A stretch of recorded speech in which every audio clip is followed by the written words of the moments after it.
Should we start with a bit again? Your last bit was so impressive, the here's some cake bit. That lasted a sentence.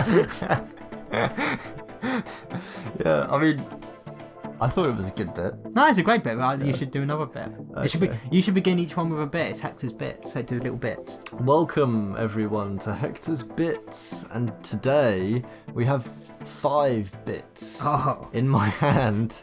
And we're going to pick them up one and eat them. Yummy, yummy. Here, you eat one.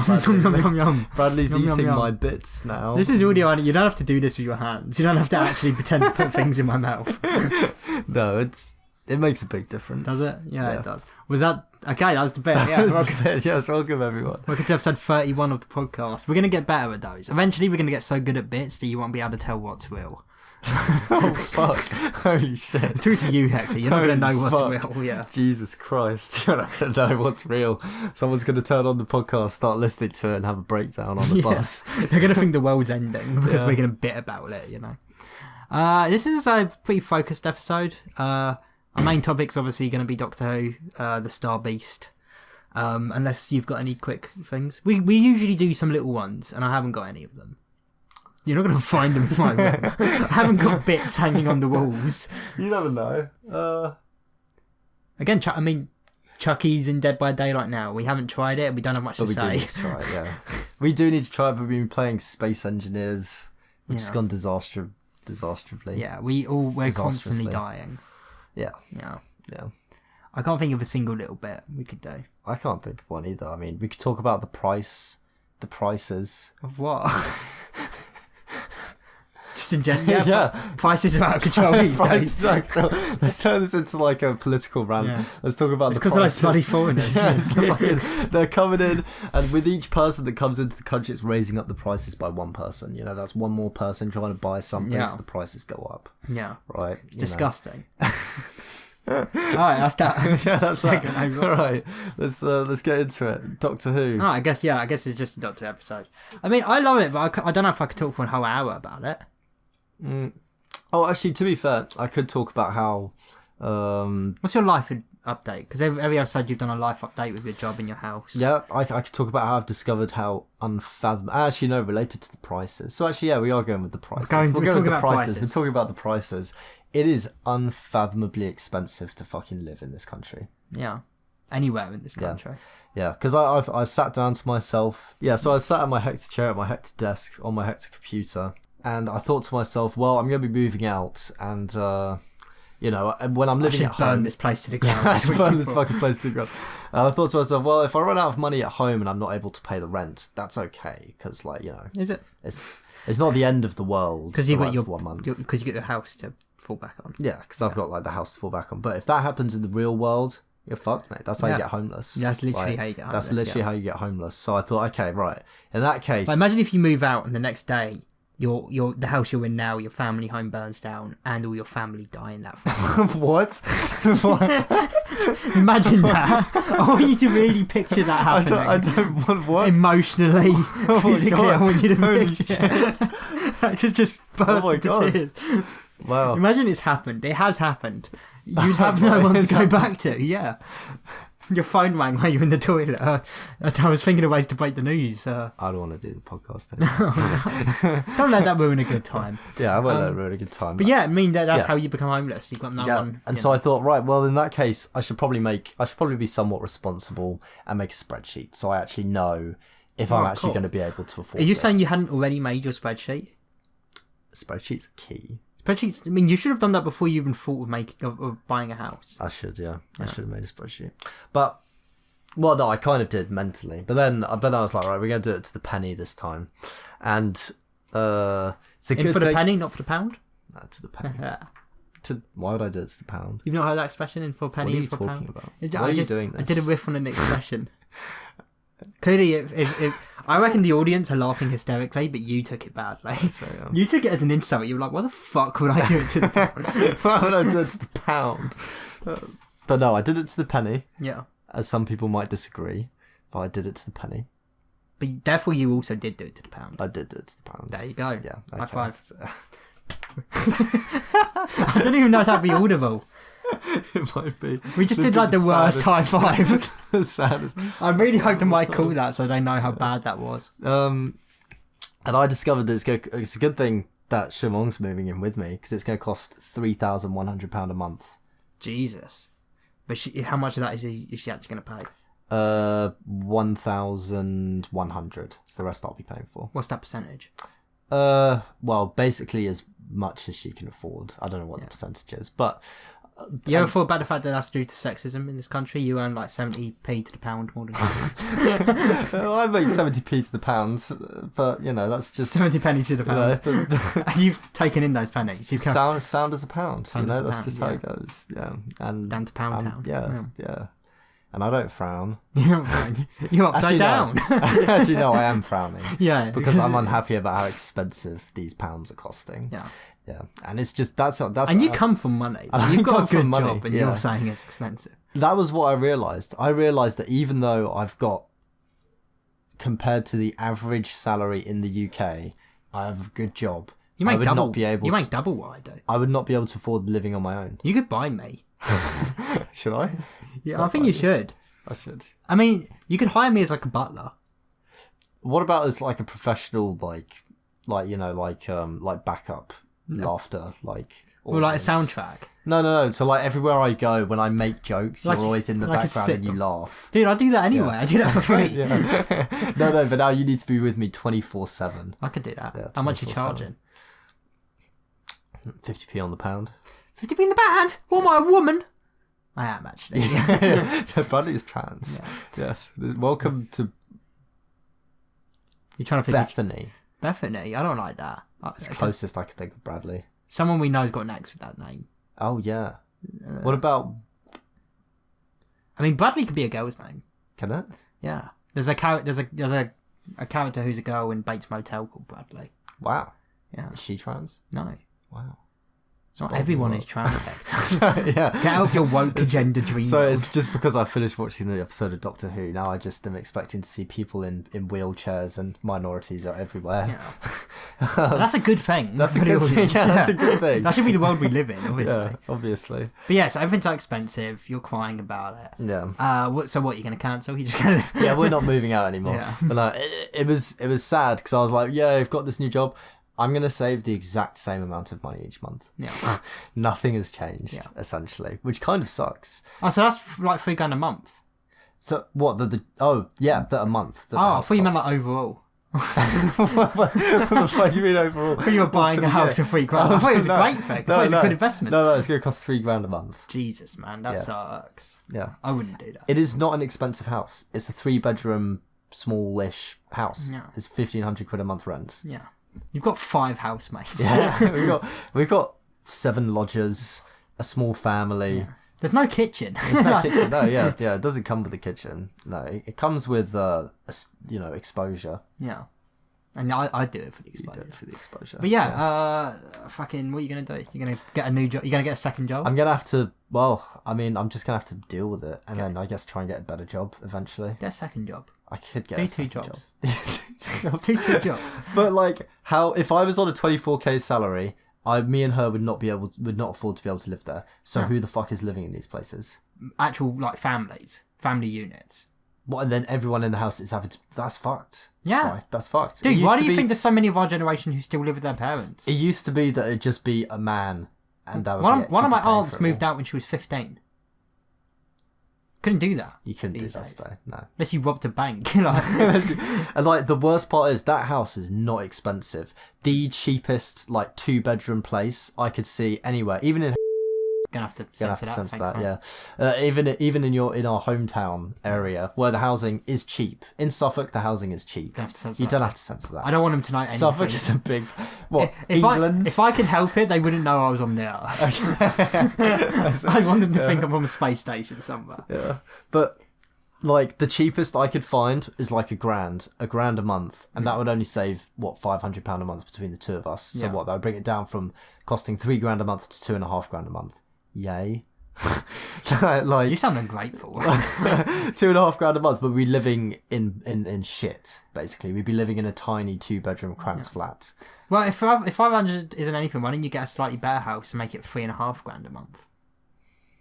Yeah, that's. I just applied your logic against you.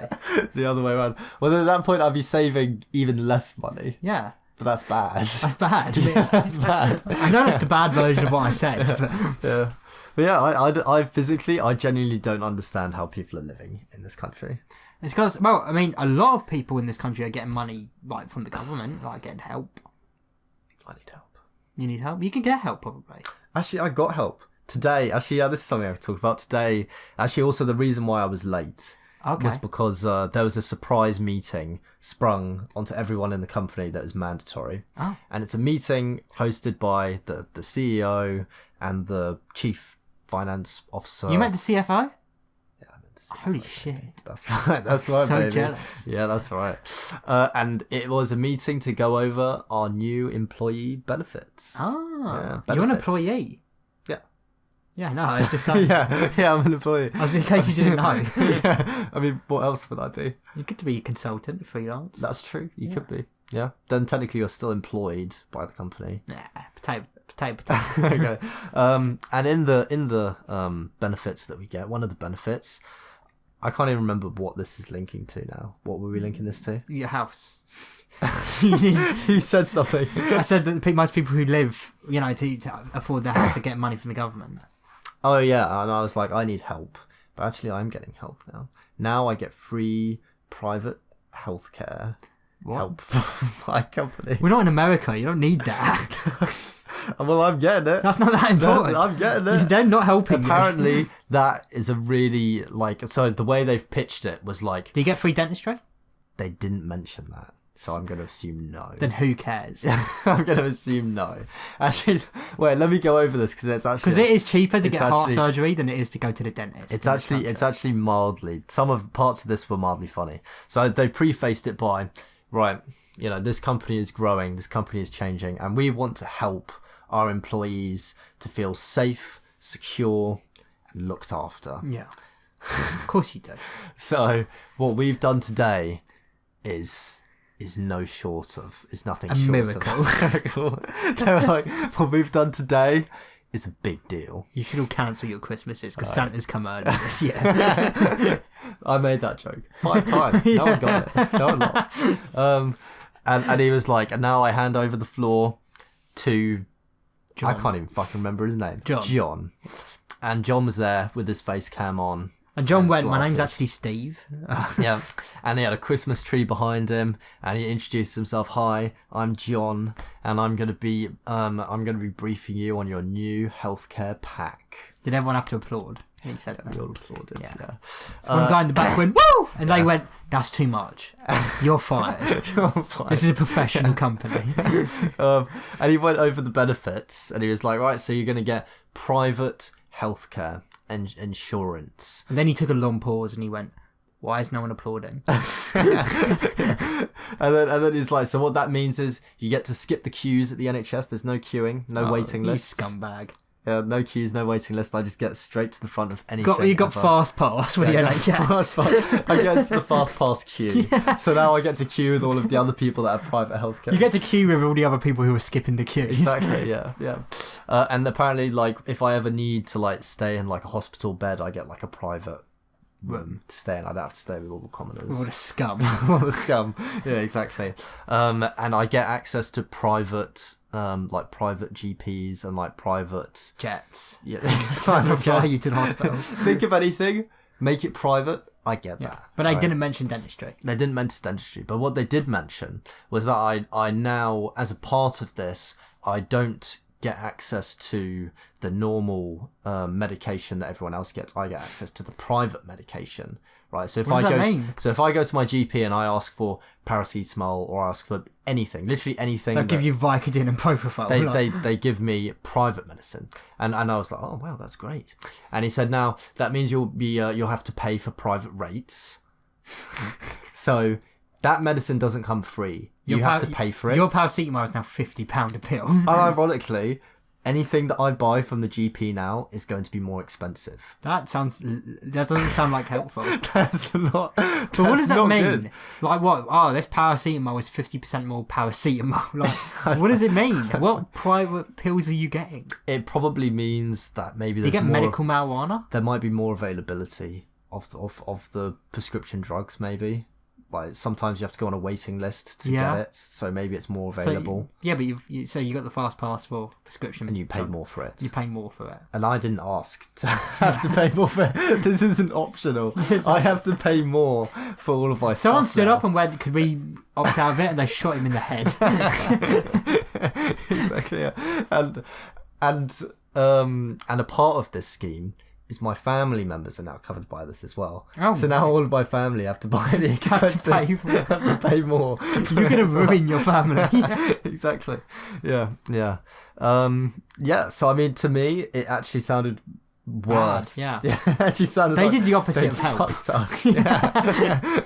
They'd fucked us. In fact, the way that I thought about this was, I was like, there's no way this can be a benefit, because it sounds like our company has actually made money by putting us onto this scheme. So this private insurance group is making money from us. So it feels like, our company employer has gotten money from signing up 50 That's employees to this. That's like if they were like, hey, you guys work here, we're a really nice company. Instead of the KFC or McDonald's outside, we've hired a private chef who can make you beautiful, exquisite meals that you have to pay for. everything £100 a meal. Well, that's right. No more. And you're not allowed to leave at lunch anymore. You have to eat here. But we're doing this for you. This is to help you. You're welcome. We're helping you.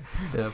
And then that was it. The only other part of the insurance package was that income protection. So if I get hit by a bus and I'm unable to work for a year, I still get paid. Dude, get hit by a bus. That sounds amazing. What the fuck? Yeah, I should get hit by a bus. Yeah, I still get paid. Get hit by a bus immediately. I should. That'd be hilarious.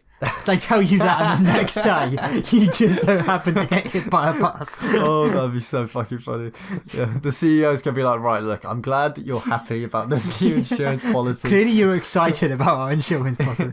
Yeah, but yeah, that's me all out of bits now. But how does that help you with the house situation? Oh no, I mean, yeah, that's the help that I've been given. So no help towards the housing situation. That's the help that I got with all my increased costs. I mean, one thing I was suggesting, is it not a good idea that I know you really want to move out, and I know how much you hate your mum, but maybe don't yet? Isn't it worth saving up a little bit before you do, just in case, so you're not living paycheck to paycheck? I mean, kind of, but also, it's pretty cramped. I get that, but again, even just 1 month's paycheck, if something goes wrong during that month, you're not going to be immediately thrown out. You'll have protection. That's true. And that's a good thought. But it's too late for me, because I've paid for the deposits. You're already moved in. I bet it's too late for that now. Yeah. Man, you should have discussed this with me way earlier. I would have told you to wait. Yeah. That's like if I was to go to America now. But I mean, the way I see it is, I'm going to be able to save the same amount of money each month. I'm just going to be motivated to get a better job. But you got the better job. This was the better job. An even better job. Jesus Christ, Hector. If I want to live a semi-average decent life, I need to get a top 90% salary. You want 120k salary. Apparently that's what it takes to live just a normal life in this country. To have a 1-bedroom apartment. In a small village. With no neighbours. You get to go up to the local grocery store with your paper bag and fill it with 5 items. They don't sell milk there, you have to go out and milk the cow. You need to be the top 10% of the country. You go to the local butchers and you buy the chicken skin because you're too poor to afford. You have to pick the bones out yourself. You have to be in the top 5% of the country. Yeah. Oh man. Yeah, that's how it is. Yeah. That's how it is now. That's why we've got to go to America. So, well, you probably can't, but could you not get some government help? Isn't there any housing schemes or ISAs or something like that? Not ISISs, ISIS. Only for people that earn below average income. Shamong does. True. Probably. I'm assuming because she's a woman that she does. Yeah, I actually had no evidence when I said that. That was 100% sexist. I wanted to just really assume. sexist, yeah. It wasn't just sexist, it was racist. It was, yeah. There's many things. I'm a You're really bad guy. Doctor Who needs you. I was right, though. Yeah, you're right, yeah. Yeah. Doctor Who needs you. But yeah, maybe she could get on a scheme or something. Yeah. Bring some extra money into the house. Yeah, that is true. Yeah. But then she earns more than you, and you get jealous. Yeah. And you get even more motivated. Exactly. Yeah. But then they raise her for the other. She's just always going to be ahead of you. Yeah. And eventually you can't take it, and you either kill yourself or you kill her. Yeah. Yeah. Yeah. And that would be really sexist. Welcome to the Nethergreen. Where we are sexist. Yeah. This is the sexist podcast. Yeah. I think this sexism is the perfect segue into the least sexist thing. For the record, I'm not sexist. You don't need to say for the record. You are sexist. I'm not. You're racist. I love everyone who's not me. I hate straight white men. Which I'm like none. me. I'm none. Yeah. Yeah. I'm none nosy, by the way. Anyway, I'm a gay black woman. Nice, man. Sexist and racist. I knew you were all this time. Yeah. Wow. I'm coming out. Nice. Yeah. Yeah. I heard a silly joke the other day. It was during like what a roast is. Like a roast battle. No. Someone was like, his name was a kiddo. It's like, a kiddo's still in the closet because his mum put him there because he's stinky. It's like, it's just such a silly joke. A kiddo's still in the closet because his mum put him there because he's stinky. And he got a huge laugh, and I was like, man, that's good shit, That's a terrible joke. It's a terrible joke. It's a terrible joke. It got a really great reaction. Did someone at the school tell that joke? No. They should have. They should have. Yeah. They heard it, they'd say it. Yeah. But yeah, now we're going to talk about Doctor Who. Yeah, it was good. 6 out of 10. No, it wasn't a 6 out of 10. It's 7. 7 out of 10. Yeah, it's a 7. That's the thing. With this new... we're talking about... I guess it's not season 14 or 13. I guess it's just the 60th anniversary special 1. The Star Beast aired 25th of November at 6:30 only on BBC. And Disney. And Disney. Yes. I think it aired on Disney an hour later, but it's a different time zone too, so I don't actually know when. The thing about this first special is that it didn't need to be great. The thing it needed to be more than anything is fun. It was to draw new audiences in. So as long as it was fun, it could be a bit goofy. And it succeeded. This is a really, really fun episode. I think so. You know? I agree. It felt a lot like nostalgic Doctor Who. I don't know if that's because it was David Tennant that did that for me, but it did feel like it was kind of like classic, nostalgic, fun Doctor Who. Yeah, this was the Doctor Who. This was what Doctor Who was like when we were growing up. Yeah. You know? And it's not just because David Tennant's back. It really isn't. It's because Russell is back. And Russell is a lot of things as a writer. But one thing he is undeniably is fun. He's a really fun writer. You know, if you look at his era of Doctor Who and some of the stuff he did outside of it, like he's just a big barrel of laughs. The guy knows how to have fun. You know. Yeah. So yeah, we've got David Tennant back as the 14th Doctor. It's about an hour after he regenerated. He crashes on Earth, immediately meets Donna again, immediately sees a spaceship crashing, and chaos ensues, you know? That is a good way of doing it. It's the ultimate way of doing it. I was surprised with how quickly he met Donna again. I was definitely expecting it to be almost like a midpoint thing. For him to literally immediately, like fucking a minute into the episode, bump into her. I mean, it's a little bit like, you know, on the timing of that. But then again, the whole big thing about Doctor Who, or the Doctor and Donna, is like destiny, like things draw them together. So I can forgive that. But if it was anyone else, I'd have been like, what are the chances of that? You know? But yeah, I mean, it's a fun episode. It's actually adapted from a old Doctor Who comic.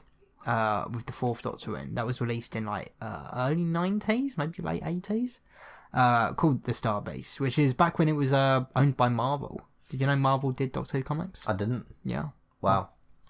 We've actually had in the comics the Doctor meet the Avengers. Holy shit, really? Yeah, we not know that. I didn't know that. Yeah, wow, that's insane. Yeah, the 7th Doctor was friendly with... Wait, so that actually means that at some point in the future there could potentially be a Marvel Doctor Who. I mean, especially considering Disney now owns them both. Yes. Holy shit, dude, that would be insane. Yeah. I mean, I wouldn't want there to be. That would be like nostalgia porn. Yeah. That would be like nostalgia porn. If that happens in 10, 15 years time in the cinema is going to be full of 40-year-old men who are all creaming themselves. Yeah. In fact, there's actually there's a superhero villain team in Marvel. I don't remember their names, they're not that relevant, but they do still pop up from time to time.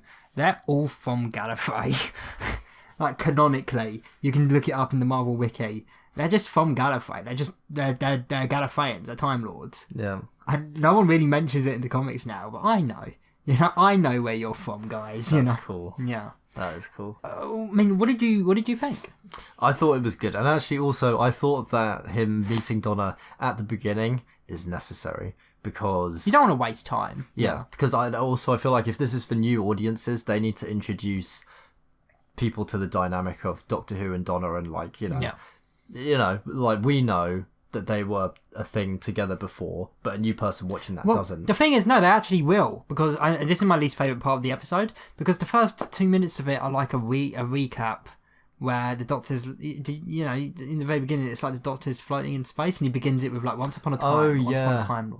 And then Donna's just sat, and it's all breaking the fourth wall, all just speaking directly to the camera. We're seeing clips from series 4. Yeah, I mean, again, I don't like that. I don't care for that. It's kind of needed, though. I mean, you can say it's needed, but at the same time, it's like, bro, there's 15 years of television you could watch. Like, I get it for new audiences, but if they don't want to do that, that's on them. Yeah, I mean, if this was on like the 3rd episode, then that would be a bit fucking weird. But this isn't. This is the first episode of the season. Yeah. Well, of the new era, I guess, a new Disney era. If it was the 3rd episode, it would be weird. But if it's the first episode of a season or a series or an era, then I feel like it's more like normally you have those sort of weird introductory things at the first episode of a season. You do. It's forgivable. It's not like ruined yet. I didn't watch that 2-minute opening and be like, I'm not watching the rest of it. But at the same time, I mean, like because I obviously I digitize all my things. I'll probably cut that opening, to be honest. I'll probably actually go into Premiere and cut it out because it's annoying to me. I don't need that. It's only patronising there for you people. Exactly, it's patronising to me. Like, boys, 4th of November, I went and watched all of this in the cinema, mate. I know about the Doctor story, mate. Like, what are you doing? Like, yeah, it's for the fucking noobs out there, the newbies. Yeah. Which, don't be wrong, is useful. For example, I mean, this is how popular Doctor Who's got, because obviously my little brother watches it now. I watched it with him. And then the next day he rewatched it, and my mum was in the room. Now, he's watched a lot of Doctor Who with my mum in the room, and she doesn't care. But then she came down and she was like, oh yeah, I watched that new episode of Doctor Who with Freddie. It's actually really good. And I was like, well, you watched it? You enjoyed it? And she was like, yeah. Didn't even look at my phone once. I was really into it. That's the power of Doctor Who now. She watched all of Jodie Whittaker's era with him. Didn't give a shit, Didn't give a shit. Actually, now that I've thought about it, actually, it is kind of a cheap way to introduce Doctor and Donna. It's 100% fair. You mean? What do you mean? Like, I feel like there could have been a more creative way. As in, like, to do it in story? Yeah, to do it in story. Yeah. So it starts off from the audience's perspective. They do not know that the Doctor and Donna were whatever before. I mean, the way I see it, they did. Maybe it starts off just with Donna. No, but that's the thing. In story, they did, because he has that conversation with Shirley, the unit scientific officer in the wheelchair, where he explains it. He's like, she was my best friend. I loved her. She absorbed the mind of a Time Lord, and it would have burned her mind. Yeah. Like, they did exactly that. That's true. Yeah. I don't know. The way I see it, like, for example, when they introduced Sarah Jane again into the new series in School Reunion, like, we didn't have to see flashbacks of her meeting the 3rd Doctor. We knew. Like, even as a new viewer, you can tell just from the acting alone that the Doctor recognises her, and then when she sees the TARDIS... But I guess you have to appreciate that I think they're expecting there to be a lot of kids watching. I got very family-friendly, heavy vibes from the way that everything was shot and directed and done. Yeah, but that's the way it's always been. I mean, I was 6 when I saw Sarah Jane's return. Maybe I don't see it like that because when I watched it, I was a kid, so I didn't recognise it as being child friendly. Yeah, but it is. That's the. A lot of people consider it to be a children's show. I disagree with that. I think you're right. It's a family show. Yeah. You know. No. And it's sad that I still watch it because I'm not. I haven't got a family. I'm not a walking family. Yeah. I'm a man. I'm a grown man. Yeah, but I mean, so I feel like that's good reason to have everything over explained. Right, because there could be like 8-year-old kids watching it, right? So another thing about that little intro, it looks weird. Donna's seems look fine, but why is David Tennant in like a black void? Why is he in space? Why is he just floating in space? Yeah. Like, I don't know. But yeah, it says a lot. That was my least favourite part, and I'm lucky about it too. So I watched when it aired. I watched it with Fred. And my TV has lights around the edge, and I didn't like it. I was like, I'm going to turn it off. Before the episode aired, like minutes before. Oh, wait, is that the Philips Ambilight TV? I don't like it. So I was are they not good when you're watching movies? I mean, no, this isn't the sort of light that reacts to it. It's just like... right, okay. Yeah. Because I'm thinking of getting one of those ones. No, it's not the one you're thinking. The one you're thinking is cool. Oh, okay. It's not that. It's just a light. And I was like, I'm going to turn it off. And I went to the plug to turn it off, and I accidentally turned off the whole TV. Oh. Oh, no. And then when I came on, I had to get back onto iPlayer. And it was like, a minute had gone by, and I was like, I'm going to miss Doctor Who! I'm getting angry now, Fred! Oh, shit. But then when I finally got back into it, it was the recap, and I was like, oh, thank fuck. I haven't actually missed anything. Okay. So you missed the worst part. Yeah, I missed half of the worst part. Nice. But I was genuinely... It's sad. I was getting stressed. I was like, I'm missing the opening of Doctor Who. That's funny. Oh, if it did begin just from the beginning, I would have gotten in and he would have already met Donna. It's how fast it happens. So I was right to be stressed. Yeah. But yeah, and what did you think of the Meep? The main villain of the ending. I'll quickly explain the story. So, Donna's daughter Rose finds a small alien from the spaceship crash. It's called the Meep. Cute little fluffy thing.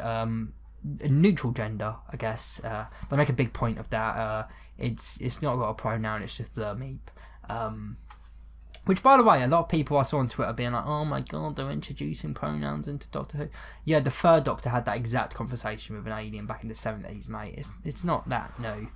Because he did. There's a story where he goes to Mars and he meets something called the Alpha Centauri, and his companion's like, wait, is it a boy or a girl? And he's like, well, in their culture, it's neither. That's not important. So again, you could be like, oh, woke 2023 bullshit. They had that exact conversation in the 70s, pal.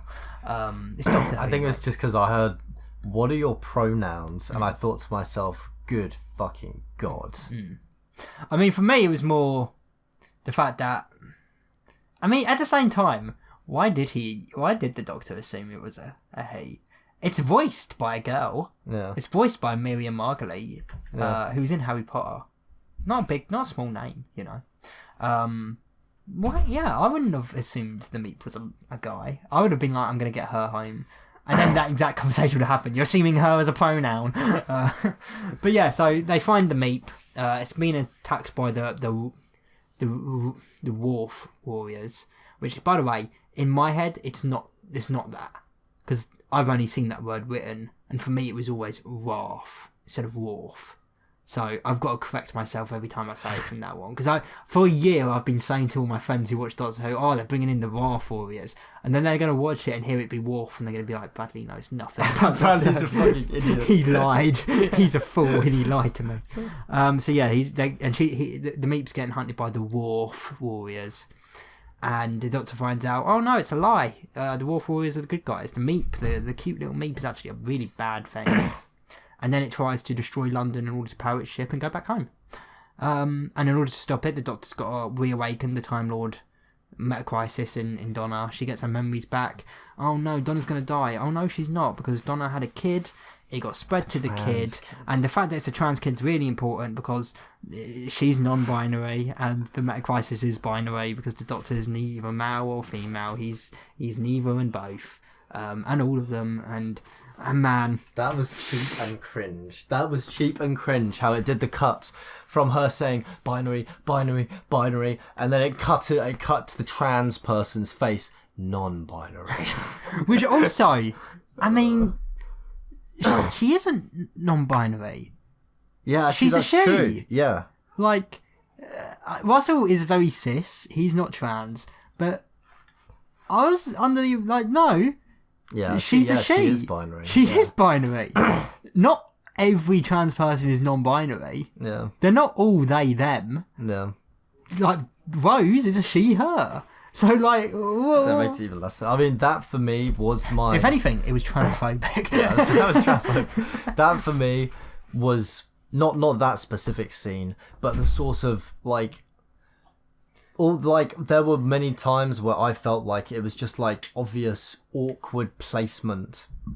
Almost like forced placement of that kind of stuff. And, like, every time it's noticeable and it's just fucking cringe. I mean, the bravest thing they've done in this episode when it comes to the trans situation is having Rose very early on get bullied and dead named by these boys on a bike. To the point where... I think I've mentioned this on the podcast before. I don't think it was the episode you were in. I think it was the one with Tom and Daniel. In The Last of Us Part 2, there's a trans character called Lev, who used to be is a male to female trans. Female to male. And some of the villains in that game are dead naming Lev. And there was a real world controversy about it, where people were like, that's too far. And even the actor who played Lev, who is also trans, came out and was like, yeah, I regret allowing that. And I was looking at the situation being like, but these are the bad guys doing it. Like, these are the villains. They're going around and fucking killing people. They're skinning people alive like dogs. They're raping people. Like, these are bad people. If anyone's going to dead name, it's the bad people. Yeah. Which is exactly the same argument Doctor Who's making, because Russell in the behind the scenes was like, I know people will be upset by the dead name, but there are people like that in the world, and some of them probably watch Doctor Who, so they're going to watch this, see their actions, and be like, those are bad guys. But there are still people on Twitter who are like, that's too far. And it's like, no, if the Doctor dead named her, maybe, but those are bullies.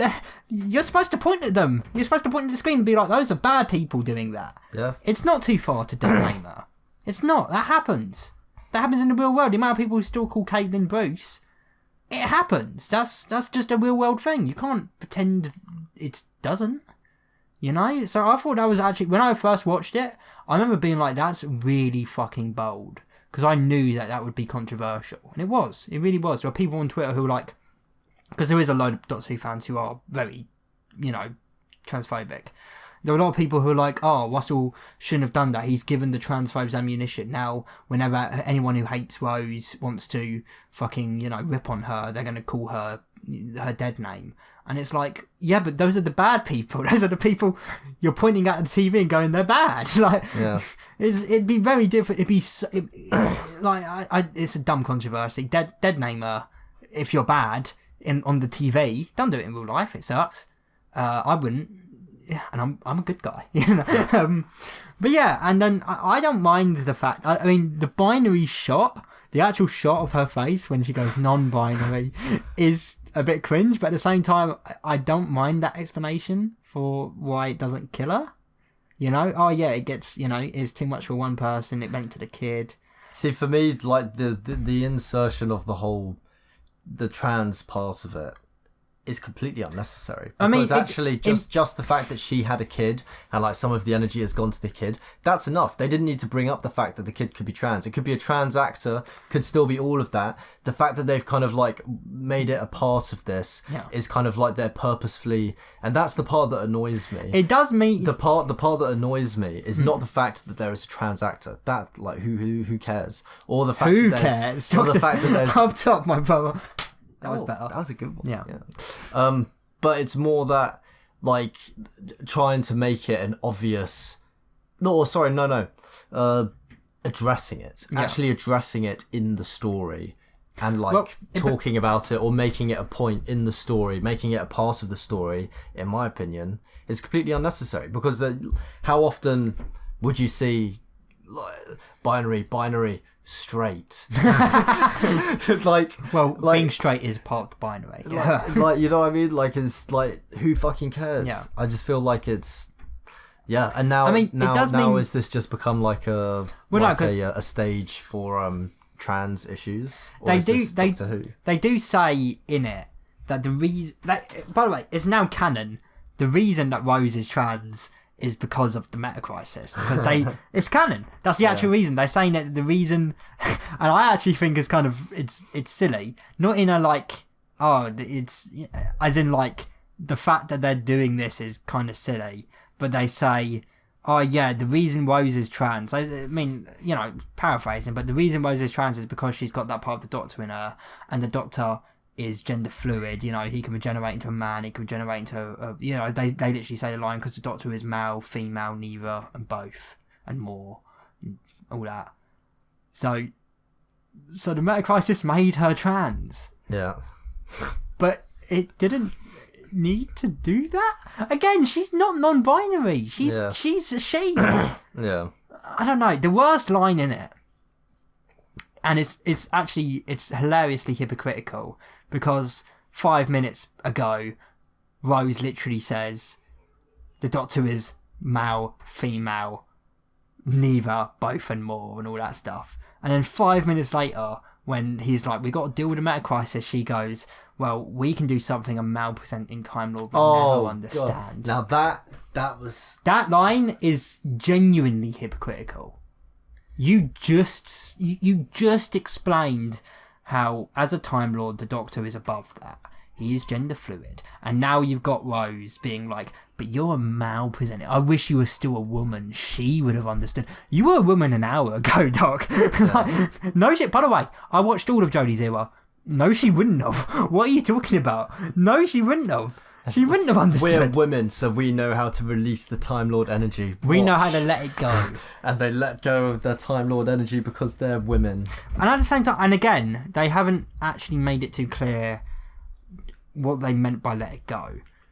What it seems to me has happened is that they completely let it go, and now Rose hasn't got any of the Time Lord ingenuity. You know, she's just plain old. Sorry, Donna hasn't got any Time Lord ingenuity. She's just plain old Donna again. But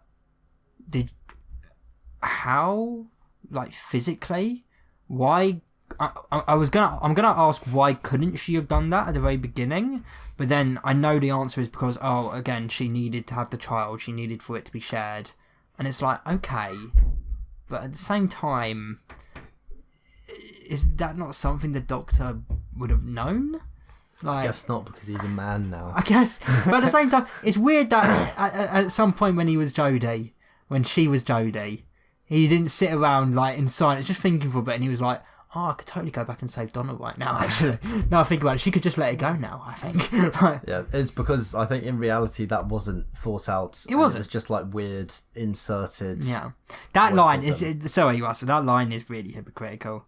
Like, you can't, that's like, you can't do that. You can't double back. 5 minutes ago, Stop making TV a stage. No, just end it there. For wokeness. No, just stop making TV. Stop making TV. Yeah, stop making TV. It's garbage, mate. Fucking garbage. Just leave it out. Just leave it out. You're giving. What's the word? Like you're giving. You're giving cringe. You're giving. A platform? Yeah, you're giving a platform for minority people by hiring them. That's great, right? That's supposed to be. That's like the whole initiative behind hiring more people, Again, giving them a stage light. You don't need to fucking make the whole story 30% of the story now all about trans or. And again, I agree with that to an extent. I think I think it's silly, but the fact that she's trans because of the meta crisis is like fine. As long as it's a way out. But it's like, that's in a way all you needed to do. Just make it so the meta crisis doesn't kill Donna anymore. And because it's separated, have the Doctor do something. They just let it go because they're women? Physically how? Like, at that point... Because women get it. At that point... What was the line? What was the full line? I can't fucking remember what it was. Because we know how to do something that a male-presenting Time Lord would never understand. And that's let it go. And then they hold hands and they release the energy. At that point, what he should have done is just... I don't know, the Doctor wiped her memory once. He should have just gone over and like tapped her on the head and been like, well, it's gone. Like, why did you have to make that a woman power moment? Out of everything you could... And again, make it a power moment. But why does it have to become a woman power moment against the Doctor? You just said the Doctor is male and female, binary and non-binary. He's everything and nothing and more. So why are you suddenly like, yeah, fuck you, Doctor, you fucking cis white male? Like, why have you made it like that? There's no need. But then, yeah, that's it. By the way, Russell is coming back in full force with how shit some of his endings are. Because this is a shit ending to the storyline. He's done that a lot. End of Series 3, the Doctor becomes Space Jesus and defeats the Master. End of Series 4, Donna becomes Space Jesus and defeats Davros. End of Time, the Master becomes Space Jesus and defeats the Time Lord. A lot of his ones have Space Jesuses. And in this one, Rose becomes a Space Jesus. And Donna does too, and they just let it go. And it's like, man, I love you, Ross, but endings have never been your strong suit. No. You know?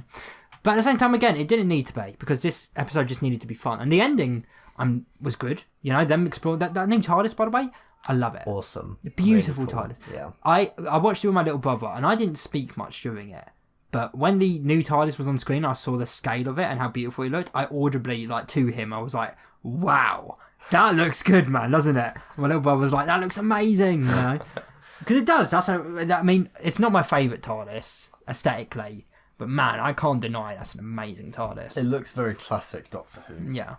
And then it led to the funniest bit.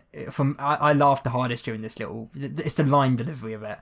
When Donna gets a coffee and spills the coffee. First of all, she doesn't spill the coffee. She just outright throws it onto the TARDIS. Throws it on the TARDIS. And then when she does it, it's the line delivery is perfect. She just goes, "Oh my god, I did it again!"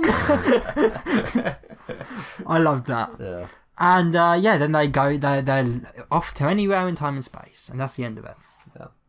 Now, as much as I was excited for this episode, I am the most hyped for this next one for a really specific reason. So there's 3 specials. This was the first. We're going to get the next one, and then we're going to get special 3.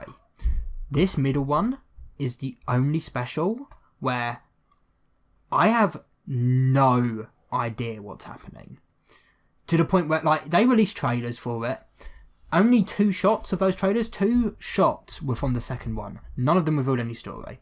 The next time trailer for the second one reveals nothing. It's just like action shots. There's no story. There was a leak ages ago that talked about the trilogy of specials, and from what I've seen, quite an accurate leak. They got a lot from the first one, right? There's some stuff in the third one. They're the ones who confirmed that the toy maker was going to come back and all that shit. Mm-hmm. Even the guy who leaked that had no information on the second special. Wow. They're keeping this one top fucking secret. I know a lot about what's going to happen in that third special. I know the toy maker's going to come back. I even know how Shooty's going to be introduced from that leak. But even they didn't have anything on this next special. I know nothing about what's going to happen. Zero. Now. And I've not been that excited in a while. Because even in a lot of Jodie's stuff, I knew a lot of what was going to happen. I knew how Flux was going to end, and I knew about the Timeless Child and all that stuff. I know nothing about this next special. Anything could happen. It could have anyone in it. If there was going to be any episode in this trilogy that was going to include one of the past Doctors, it's this one. Because why else have they kept it so top fucking secret? That's my opinion. I could be wrong. Maybe none of the old Doctors will show up. It is an anniversary special. I have to... I don't know. They're going to do something. Oh, this is an anniversary special. The whole trilogy is for the 60th anniversary. Like, they have... Like, and again, why else would they keep it so top secret? Nothing. I know nothing. No one knows anything about this special. I'll show you the next time trailer. Guess the story. You can't. You don't know. So actually, the only thing we know that are in this episode is 2 things. One, there's going to be a moment where the Doctor is punching a wall really angry, like that. Like, ah! And the second one is one line where the Donna goes, there's something so terrible that the TARDIS ran away. And the Doctor confirms it. That's it. So we know that they're going somewhere that's so terrible that the TARDIS leaves without them, and something's going to happen and the Doctor's going to get really angry and start punching a wall. Oh. What else is there? Nothing. I know nothing. I'm so goddamn... I'm way more excited about that third special than I am for the second special than I am for the third. I love the toy maker. I'm really glad he's coming back, but I think I know what's going to happen in that story enough. You know, this one, man, cannot wait. When does it come out? So it would also be Saturday 6:30. This Saturday. Yep, this Saturday 6:30, and then the third one's again Saturday 6:30, and then we've got a very short wait because the first official shooty episode will be Christmas. Christmas Day. Yeah, Christmas specials are back, baby. Nice. That is classic Doctor Who. It is, and and I'm really glad they did that too because I was really hesitant about them bringing David Tennant back. As long as they still explain the face change, I'm fine with it, and I do reckon they will with the toy maker. But man, it would have been hard on Shooty if the 60th anniversaries were his first appearance.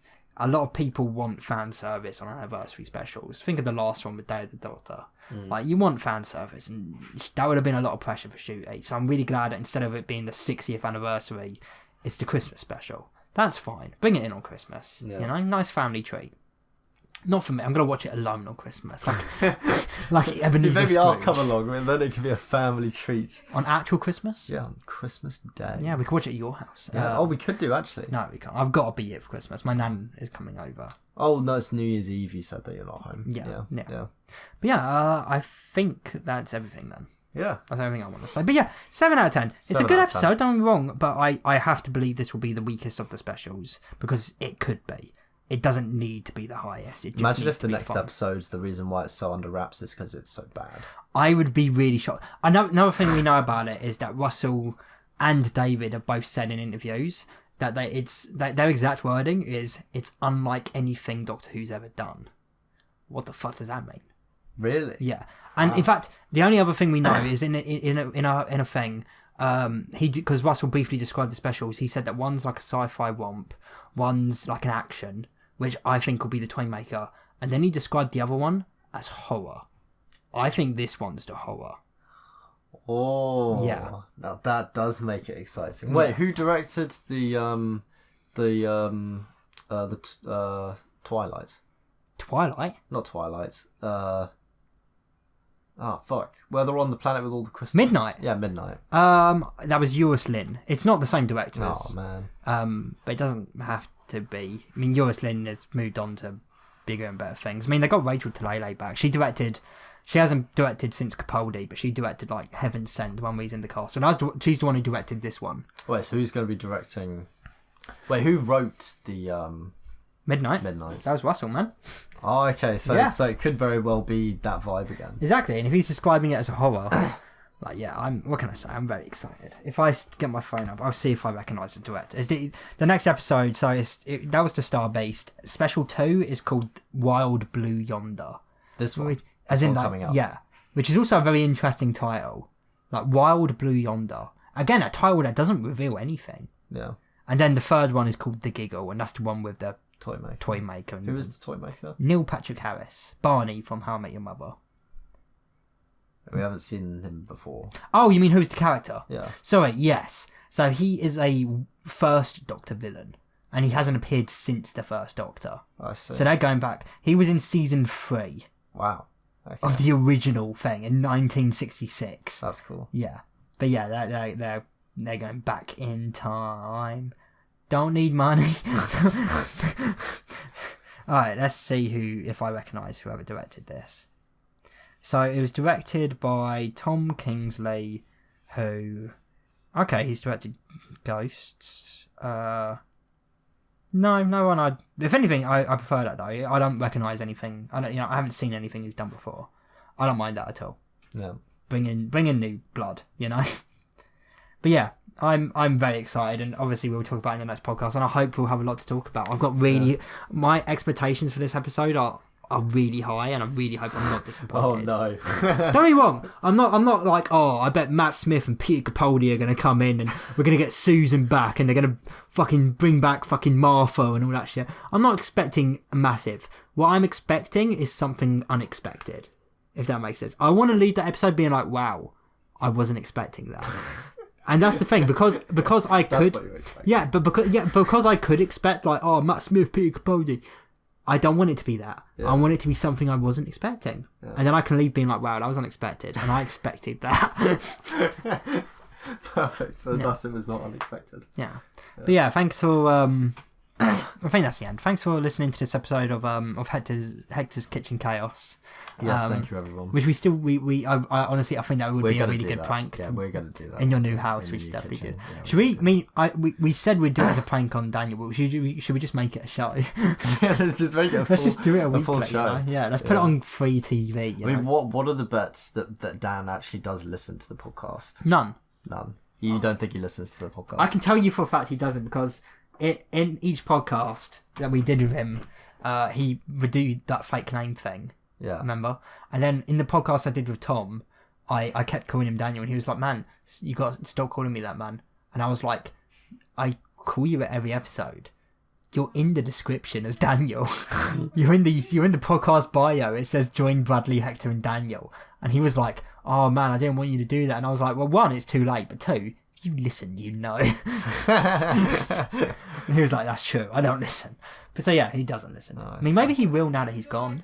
That's true. Maybe he'll miss us. Oh, I doubt it. Oh well, we miss you too, Daniel. Let's test. So I'll release this one and I'll tell him he should listen to it. And let's leave a message now. So Daniel, if you do listen to this episode, type into us in our group chat. Type, "I'm a naughty little porcupine. Honk honk."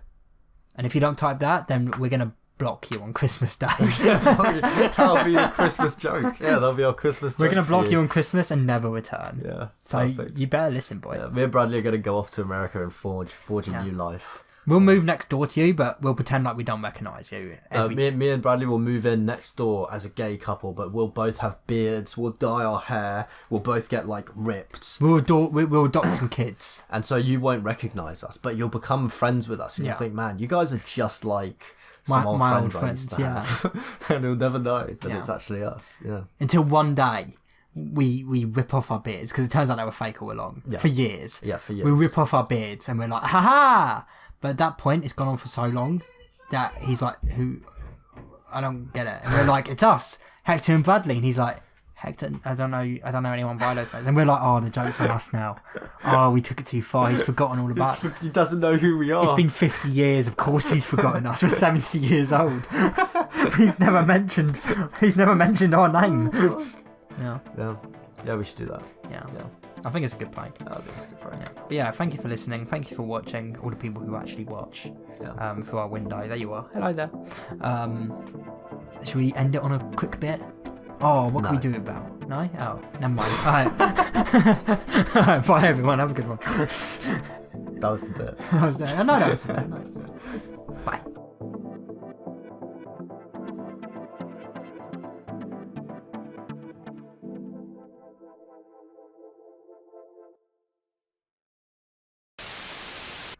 Go out and break a candle on her head. Holy fuck. What, the fucking one in the glass? Yeah. Just fucking... Yeah. I'd kill someone. Would it? Yeah, it would definitely. You can kill people by bottling them with an empty bottle. Yeah, those are pussies. You're built different. I'm built different, yeah. I could say that easily. You'd smash it over my head, and then I'd turn around and say, "Huh?" You wouldn't even... No, it'd be like one of those scenes from like a superhero movie. So they'd smash it over your head and like look at the bottle being like, "What?" And you turn around and you'd be like, "It's embarrassing you thought that would work." Or I'd slowly turn around and I'd say, "You're in trouble now." You'd turn around and you'd be like, "Nuh-uh." Then they'd go to punch and you'd catch their fist in one hand and you'd break their entire hand and they'd fall to their knees screaming. Blood spurting out of their hand. Then you'd give them a single punch and you'd break their jaw off. This is a graphic superhero. This is like Hancock, you know. Yeah. Which is kind of jarring because, you know, them turning around saying you're in big trouble now, that kind of implies that this is going to be a light-hearted child. This is the very beginning of the movie too. Yeah. You're in like a goofy it's like The Boys. You're in like an actual goofy costume and you're like, you shouldn't have done that. You just squeeze their eyes out of their sockets. Live action Invincible. It was chronically unfunny. It was chronically unfunny. I have that same bottle. I don't give a shit. just carry on, dude. Right. Yeah, Gotta go to bed soon. Right, actually. Okay, yeah. How much would someone have to pay you for you to purposely break your thumb?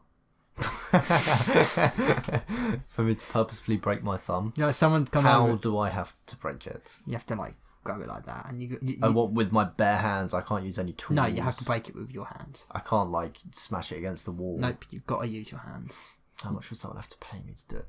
I don't even know if I'd be able to. Yeah, you could. See, that's the thing though. It's like, would you be able to poke yourself in the eye really hard? Or someone pays you a lot. I mean, I feel like you actually can't, because it's like your own reflexes What? stop you from doing that. But yeah, your own reflexes almost stop you from doing stuff like that to yourself. I feel like that would be so difficult to do. Even if someone said, "I'll give you £1 million to do this," it might actually just be so fucking hard to do because your body does not let you do it. well, well, if it's a case of survival instinct, I mean, this basically becomes a saw trap. Someone's like, "I'll give you £1 million to break your thumb, but once you agree, if you don't break your thumb, I'm going to shoot you in the head with this gun."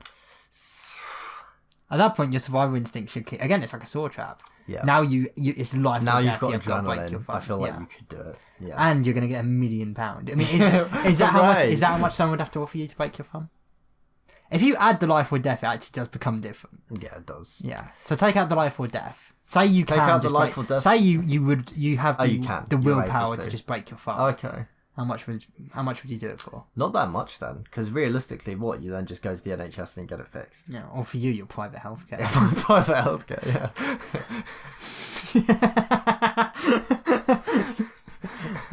In the queue with all the other people who broke their thumbs.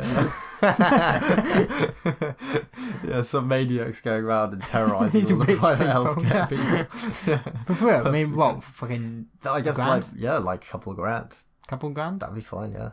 2 grand? The only thing to think about is how much do you think it would hurt? That would hurt quite a lot, wouldn't it? I don't think it would. I mean, doing it with your bare hands. it depends how. Like, if you got it and you just like fucking snap it, like, obviously that's gonna hurt. That's but gonna hurt quite a lot, yeah. That's gonna fucking hurt. But if you're doing it in a way where you're like bending it back slowly, that sounds like it would be more painful, but I actually don't think it would be. Do it.